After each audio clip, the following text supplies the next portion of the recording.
In this record, without me really knowing it, it was rising to the surface, personal experiences.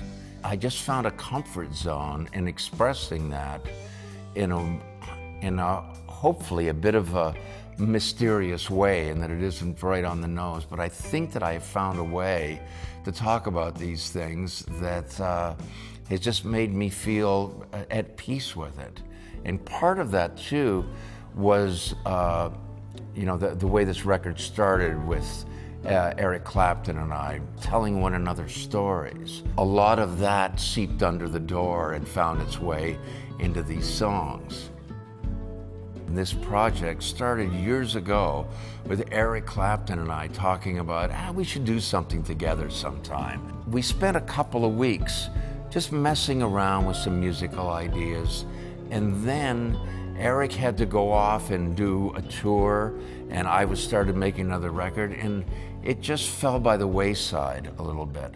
And then years later, I tripped over this stuff again by accident, and I started listening to it, and I thought, wow, we did a lot more than what I had thought about. And so I called Eric and I said, you know that music we started working on, there's something interesting going on there. So we met up and I played it for him again, and he said, let's pursue this. We went into the studio and we recorded the basis of all of these songs. And Eric was just so great. He was so inspirational and supportive in this. He said, I want to do anything on it, you know, that you want me to do, you know, but I realize in this is because of the songwriting and everything. This is really your project, and I'm just thrilled that we're just doing this together.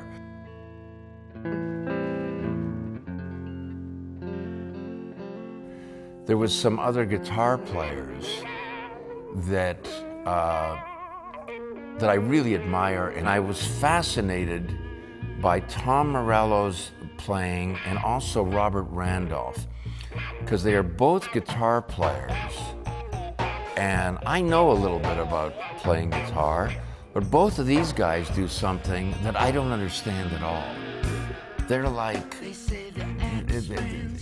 they play a different instrument completely, and it was a continuation of something that Eric and I had started, where it was like talking guitars, back and forth, guitars speaking to one another.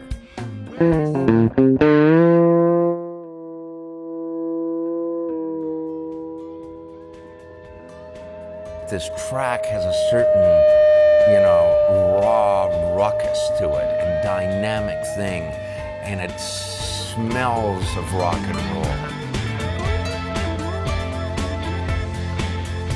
Martin Scorsese and I were housemates for a couple of years, and it was in a time period where it just seemed like there was no rules.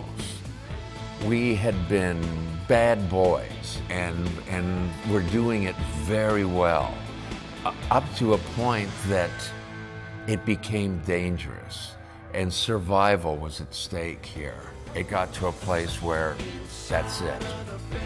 You can't do that anymore.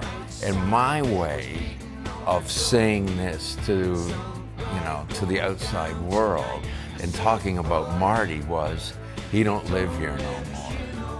You know, and it was really talking about inside this bubble of insanity and decadence. The earth keeps on shaking,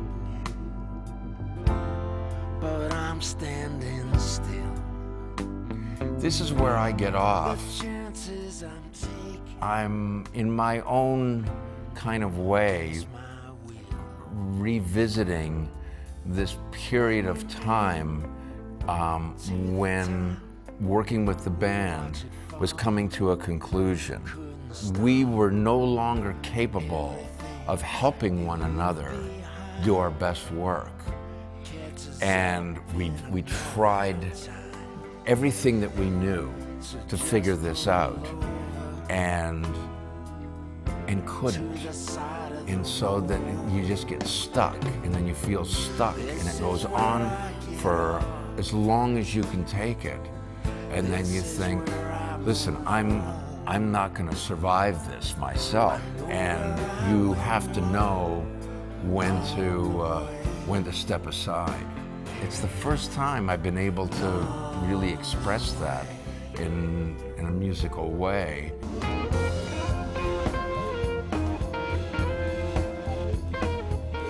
I've never called one of my records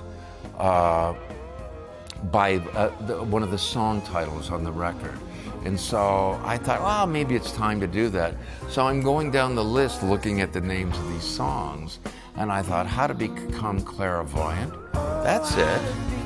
That's, you know, that's all we need to know.